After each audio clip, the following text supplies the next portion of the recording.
The no contact rule, what it is, what it isn't, who uses it, and how they use it. Hey folks, I am Jim Miller, helping you find and keep the love of your life and write a better love story. I'm going to ask, if you're new to the channel, smash the subscribe button. It should be right over here. Tick the bell icon. When you do that, you'll be notified whenever I upload new videos. Also would like to ask you to give me a thumbs up.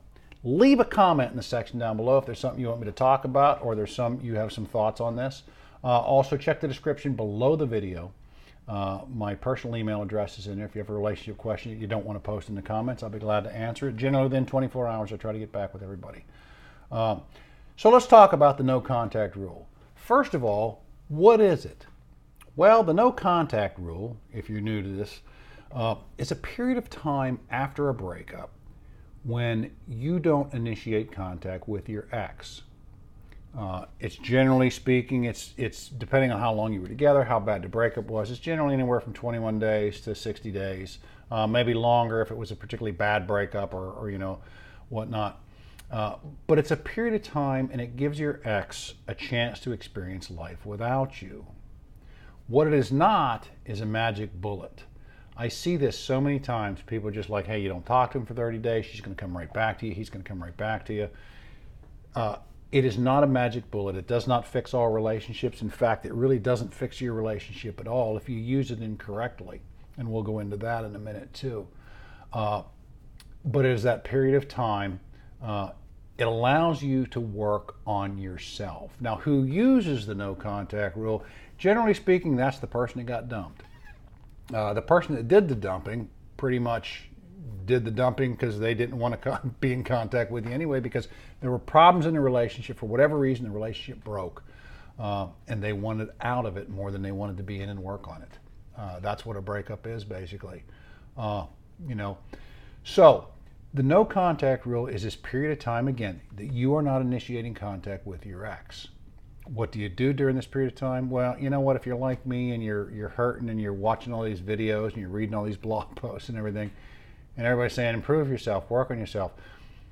But the truth of the matter is, most of my videos are about mindset. Getting the proper mindset will help you get your ex back, or will help you decide that maybe you don't want your ex back, that you really want something different.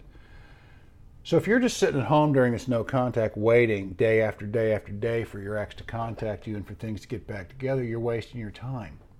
I didn't want to hear people tell me, oh, improve yourself, work on yourself, until I really started getting in and doing it. And what I mean by that, are you overweight? Maybe you need to lose some weight. Maybe you need to hit the gym. Maybe you need to start eating healthier. Take care of yourself. You need to start sleeping better. Start sleeping better.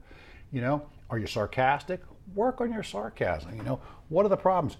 Because one of the forums that I write for, one of my favorite comments is that, your ex is an ex for a reason. And if neither of you makes any significant changes during your time apart, even if you manage to put things back together, it probably won't last. A week, 2 weeks, 3 weeks down the road, you'll find yourself back in the same broken relationship that you both got out of a while ago. And you'll wonder how you got there again. So your ex probably isn't sitting at home thinking, I need to make all these changes. I really need to improve myself. So this is a good period of time for you to do that, for you to work.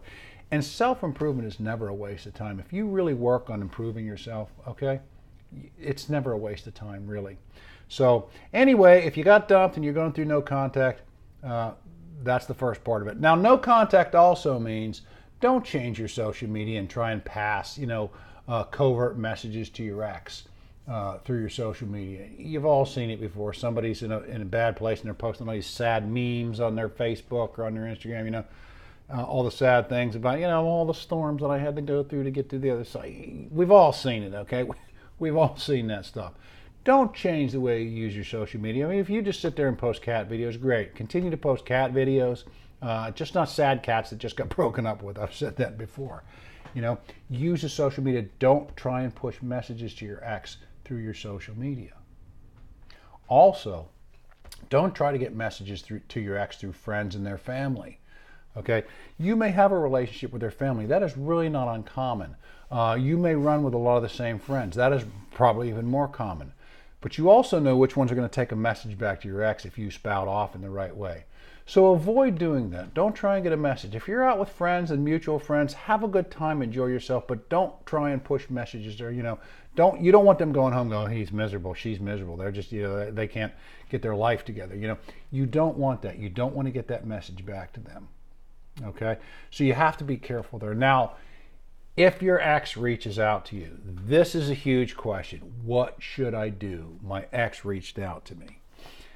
And a lot of that depends. I don't know your ex. You know your ex, and you know whether you should or shouldn't respond on some of these. Do not ignore your ex. If your ex reaches out, if it's just kind of a hi, you might just let that go. How are you? You may even let that go, or you may want to answer it in such a way as to say, that doesn't require a response. How are you? You could say, I'm great. I hope you are as well. Rather than how are you, then they got to respond back, and you go back and forth.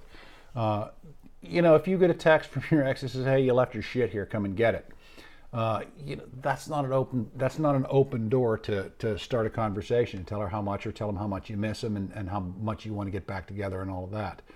So it kind of depends on what it is. Now, by the same token, I've seen situations where a guy who was in no contact, 2 weeks into no contact, his ex started texting him saying, "Hey, listen, maybe I was wrong. Maybe we should really try this again."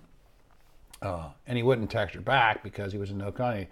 And he wrote to me and he's like, "Hey, what should I do?" I'm like, "Well, by all means, answer it. You don't have to get detailed. You don't have to go into tell her how much you love her and miss her and whatnot, but just respond. I mean, don't let that kind of thing go. I mean, that's the goal. He wanted to get back with this woman, and that's the way she was leaning. So if you see something like that, then maybe you need to respond, but start slow. Don't just jump right back in, because you're not going to go right back to where you were. So that's what I got to tell you tonight, folks. A no contact rule, and I don't like rules, but it can help you. It can help your life to experience, or your life. It can help your ex to experience life without you. And over time, they start to forget the bad memories. They start to remember the good times. They start to remember the good.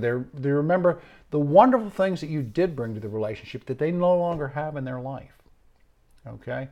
So this can help them to miss you down the road. But don't just sit home and count. Spend the time. Work on yourself. Build yourself into a better person.